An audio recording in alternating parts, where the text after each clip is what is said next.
One of the first paramedics on the scene of the I-35W pileup was there so quickly because he was in the pileup and survived.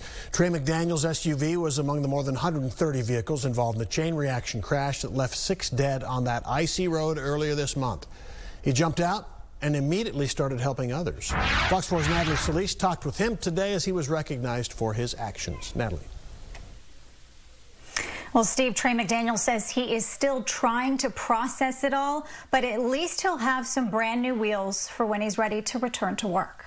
I was kind of in a safe little cocoon in there with the airbags. 30-year-old Trey McDaniel has a lot to be grateful for. First and foremost, his life. It's crazy to think that I was able to crawl out of this and be able to walk. His Toyota FJ Cruiser. Little pride and joy. I had a lot of good memories in this. A vehicle he cherished. One of 135 cars, trucks, and big rigs involved in the February 11th chain reaction crash that claimed 6 lives on an icy stretch of I-35W in Fort Worth. McDaniel was in uniform on his way to work as a paramedic. His car slid on black ice into the back of another vehicle, pinning him inside, then the horror in his rearview mirror. You see headlights, you see sparks, and it was a semi, and it was heading towards me at a very high rate of speed. And all you can do is just look up at it and just watch it head towards you. The impact catapulted his car into the northbound lanes. Landing and the dust settling, everything going quiet.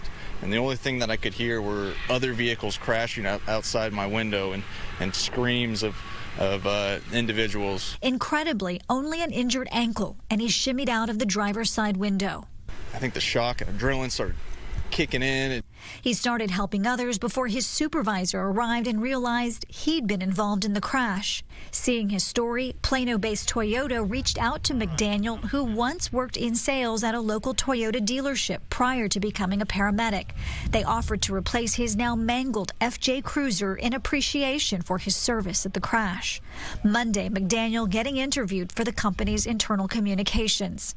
His new car coming later this week, putting McDaniel back in the driver's seat to do what he loves most. And that's what's really killing me, because I like going to work.